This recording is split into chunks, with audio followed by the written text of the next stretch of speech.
من شرور أنفسنا ومن سيئات أعمالنا من يهده الله فلا مضل له ومن يضلله فلا هادي له وأشهد أن لا إله إلا الله وأشهد أن محمدا عبده ورسوله أما بعد فإن خير الحديث كتاب الله وخير الهدي هدي محمد صلى الله عليه وسلم وشر الأمور محدثاتها وكل محدثات بدعة وكل بدعة ضلالة وكل ضلالة في النار أعوذ بالله من الشيطان الرجيم واذكر في الكتاب إبراهيم إنه كان صديقا نبيا۔ تمام قسم کی حمد و ثنا اور تعریفات اللہ مالک الملک کے لیے ہیں جو تمام کائنات کے خالق مالک اور رازق ہیں، جو اپنے بندوں پر بے شمار انعامات کرنے والے ہیں، جو ہمیشہ سے ہیں اور ہمیشہ ہی رہیں گے، نہ جن کی ذات میں کوئی شریک ہے نہ جن کی صفات میں کوئی شریک ہے۔ حمد و ثنا کے بعد لاکھوں کروڑوں درود و سلام ہو اس ہستی اقدس و مقدس پر کہ جن کا نام نامی اور اسم گرامی حضرت محمد الرسول اللہ صلی اللہ علیہ وآلہ وسلم ہے، جنہیں تمام کائنات کا ہادی رہنما مقتدا پیشوا رہبر امام بنا کر بھیجا اور جن کے قلب اطہر پر اللہ رب العزت نے اپنی آخری کتاب حمید کو نازل فرمایا۔ حمد و ثنا اور درود و سلام کے بعد لاکھوں رحمتیں ہوں آپ کے صحابہ پر، امت کے ادیبوں پر، شہیدوں پر، واعظین پر، مبلغین پر، مصنفین پر، کہ جن کی وجہ سے اسلام ٹھیک اور مکمل حالت میں ہم تک پہنچا۔ معزز سامعین گرامی قدر، عید کی آمد ہے اور عید ہی کے حوالے سے سیرت ابراہیم کا بڑا گہرا تعلق ہے۔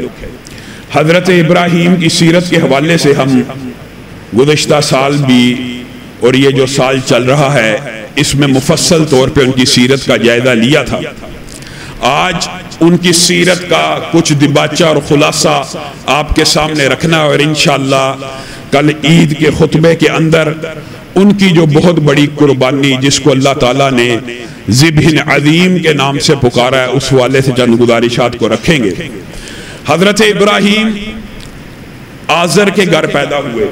حضرت ابراہیم اولو العزم پیغمبروں میں سے ہیں، ان 5 اولو العزم میں سے جو سارے رسولوں کے سردار ہیں۔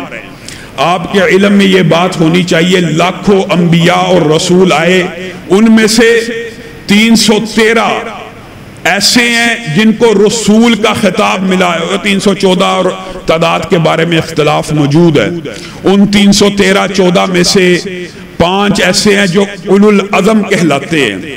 ان 5 میں سے پہلے نمبر پر نبی کریم صلی اللہ علیہ وسلم ہیں اور اجماع امت ہے۔ اگرچہ تلک الرسل، یہ رسول ہیں، بعض کو بعض پہ فضیلت اللہ نے دی ہے، لیکن ہم نے کسی کی توہین اور تنقیص اور ان کا ایسے مقابلہ موازنہ نہیں کرنا کہ ایک نیچے ہو اور دوسرے کا پہلو اوپر ہو، لیکن یہ بات کہنا کہ رسول اللہ صلی اللہ علیہ وسلم ان سارے رسولوں کے انبیاء کے سردار ہیں، اس میں کسی بھی قسم کا کوئی فخر، کوئی عجابت، کوئی انکار موجود نہیں۔ اور دوسری بات جس کے اوپر اجماع امت ہے وہ کیا ہے کہ نبی کریم صلی اللہ علیہ وسلم کے بعد ان اولو العزم رسولوں میں سے بھی اگر کوئی پہلے نمبر پہ ہے تو وہ ابراہیم ہے، اور اتنے بڑے جلیل القدر پیغمبر اور رسول ہیں کہ ان کے آ جانے کے بعد بعض مفسرین اور محدثین نے یہاں تک لکھ دیا کہ جب یہ آ گئے پھر اللہ تعالیٰ نے ہزاروں انبیاء اور رسول، بعض روایات کے اندر 80,000 کے قریب رسول نبی پیغمبر ان کی اولاد میں سے بھیجے، اور ان کو یہ اعزاز حاصل ہوا، ان کو جد الانبیاء کہا گیا۔ اور بعض مفسرین نے ایک نقطہ لکھا جس کے بارے میں صحیح انفارمیشن موجود نہیں ہے کہ آیا واقعی ایسا ہے کہ نہیں۔ بعض مفسرین نے اس بات کو بھی لکھ دیا کہ ابراہیم کے بعد جتنے پیغمبر اور رسول آئے سارے کے سارے ابراہیم کی اولاد میں سے آئے۔ یہ بھی ایک شرف اور فضیلت کی بات ہے۔ اور آپ دیکھیے پھر موسیٰ، عیسیٰ، یحییٰ، یعقوب، یوسف، خود نبی کریم صلی اللہ علیہ وسلم انہی کی اولاد میں سے ہیں۔ اللہ تعالیٰ نے ان کو یہ مقام اور مرتبہ کیوں دیا؟ اللہ تعالیٰ نے ان کا یہ انتخاب کیوں کیا؟ آپ کو پتہ ہے دھرتی کے اوپر اللہ تعالیٰ نے جب زمین و آسمان کی تخلیق کی، اس کے بعد زمین کو ٹٹولا گیا، وہ دل جو سب سے اعلیٰ تھے، جو سب سے افضل تھے، ان کے سروں کے اوپر اللہ رب العزت نے امامت کا، قیادت کا، سعادت کا یعنی نبوت اور رسالت کا تاج رکھ دیا۔ اور اس کے بعد یہ بھی حدیث صحیح ہے، اس کے بعد سارے انسانوں کے دلوں کو ٹٹولا، سارے انسانوں کے دلوں کو ٹٹولا، اور جو سب سے مقدس اور محترم نکلے ان کو ان انبیاء کا صحابی بنا دیا۔ یہ رسول اور پیغمبر، یہ ابراہیم، ان کی اتنی فضیلت، اتنی منقبت کیوں ہے؟ امی عائشہ اور دیگر امہات یہاں تک کہہ اٹھی کہ ابراہیم نے اللہ کی ایسی بندگی کی، ایسی اطاعت کی کہ ابراہیم کے اعمال کو اللہ تعالیٰ نے رہتی دنیا تک امتوں میں منتقل کیا، حتیٰ کہ سب سے زیادہ اعمال ابراہیم کے جس امت کو حاصل ہوئے وہ کون سی امت ہے؟ امت محمدیہ صلی اللہ علیہ وسلم۔ اور وہ اعمال کون سے ہیں؟ سبحان اللہ، پاکیزگی اور طہارت کے وہ خوبصورت اعمال کون سے؟ نبی کریم صلی اللہ علیہ وسلم کی حدیث، امی عائشہ کا فرمان، امہات المومنین کا اجتہاد اس بات کے اوپر دلالت کرتا ہے کہ حضرت ابراہیم نے جو 10 کام پاکیزگی کے اختیار کیے، طہارت کے اختیار کیے، اللہ نے وہ 10 کے 10 اس امت کے اوپر واجب قرار دے دیے۔ کون سے تھے؟ ناخنوں کو کاٹنا، زیر ناف بغل کے بالوں کو اکھاڑنا، مونچھوں کو کتروانا، ختنے کو کرنا، پاکیزگی کے وہ جتنے انداز اللہ رب العزت کو مقصود تھے، اللہ نے، آپ خود بتائیے، یہ کوئی چھوٹی بات نہیں ہے۔ جب طہارت اور پاکیزگی کے احکامات ابراہیم کے اوپر نازل ہو رہے تھے، حکم آیا کہ اب ختنہ بھی کرنا ہوگا۔ ابراہیم کی عمر بڑھاپے کے اندر قدم رکھ چکی ہے، 1 سیکنڈ نہیں لگایا، پتھر کے ساتھ وہیں پہ اللہ کے حکم کی تعمیل کرتے ہوئے اس سنت کو بھی ادا کیا، اور یہی وہ سنتیں ہیں جو اس امت کے اندر بھی جاری و ساری ہیں۔ بتائیے، آج اللہ کے فضل و کرم سے مسلمان جمعے کے دن مسجد میں آتا ہے، اس سے خوشبو آ رہی ہوتی ہے، نہا کے آ رہا ہوتا ہے، پاکیزگی کو اختیار کر کے آتا ہے۔ یہ جو پاکیزگی کے خوبصورت انداز ہیں، یہ جو طہارت کے خوبصورت انداز ہیں، حتیٰ کہ پانی کے ساتھ اور مٹی کے ساتھ جو طہارت کے انداز امت محمدیہ کو سکھائے گئے ہیں، وہ بھی ابراہیمی کی عطا اور دین ہے، اور اس امت میں جاری و ساری ہے۔ ابراہیم اتنا بڑا پیغمبر اور رسول ہے، آذر کے گھر پیدا ہوئے، گھر میں دیکھا بت بن رہے ہیں، ابھی چھوٹے ہیں، ابھی کم عمر ہیں، ذہن میں یہ بات آ رہی ہے، میرا باپ تو خود بخود ان کو بناتا ہے، لوگوں کو بیچتا ہے، خود بناتا ہے، ان کے سامنے جھکتا ہے، یہ کیا ماجرا ہے؟ خود بناتا ہے اور تھوڑی دیر بعد اس کی عبادت شروع ہو جاتی ہے، خود بیچتا ہے، خریدنے والا کہیں پیسے دے کے خریدتا ہے، گھر لے جا کے اس کی عبادت شروع کر دیتا ہے۔ یہ خیالات حضرت ابراہیم کے دماغ میں بچپن سے آ رہے ہیں۔ کہا نہیں نہیں نہیں، یہ جو ہاتھ سے بنایا گیا، یہ جو تراشیدہ، یہ جو میرا باپ بنا رہا ہے، یہ خدا نہیں ہو سکتا، یہ عبادت کے قابل نہیں ہے، یہ عبادت کے لائق نہیں ہے، یہ تو میرے گھر میں بنتا ہے، پھر کیسے ایسا مقدس اور محترم ہو جاتا ہے کہ اس کی عبادت شروع کر دی جاتی ہے؟ یہ بات کچھ گڑبڑ ہے۔ حضرت ابراہیم کے دل میں یہ خیال آ رہے ہیں۔ ابراہیم ستارے کو دیکھتے ہیں، مفسرین نے اس حوالے سے لمبی چوڑی بحث کی جو سیرت ابراہیم میں آپ لوگوں کے سامنے رکھی تھی۔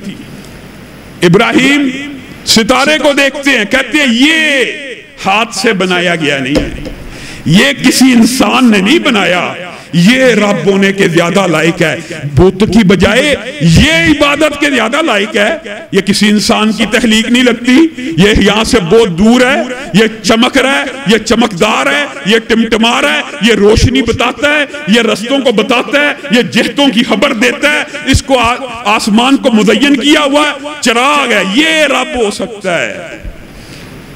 کہا یہ میرا رب ہے۔ جب صبح ہوئی، ستارہ غروب ہو گیا، ابراہیم نے کہا جو ڈوب جائے وہ ابراہیم کا رب نہیں ہو سکتا۔ اگلے دن پھر مظاہر فطرت کا جائزہ لے رہے ہیں،